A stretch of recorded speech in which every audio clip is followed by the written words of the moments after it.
你有没有经历过这种情况？你心里有个声音告诉你要做某件事，但另一边又有个声音在反驳，搞得你左右为难，到底哪个是高我的指引，哪个是小我的干扰？今天带你1秒辨别，高我的声音很安静，但很坚定；小我的声音很吵，但很焦虑。高我不会恐吓你，他给出的方向让你感觉平静，有力量，即使有挑战，你也会觉得值得。而小我呢，他总是制造恐惧，让你担心失败，害怕被拒绝，让你觉得自己不够好，想象你在黑暗中找路。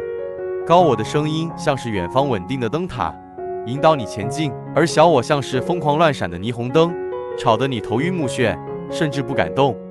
方法：问自己，这个声音是让我更平静，还是更焦虑？高我的指引往往是直接的，不带情绪的，而小我的声音充满害怕和批判。练习冥想，让自己远离小我的喧嚣，听见高我的智慧。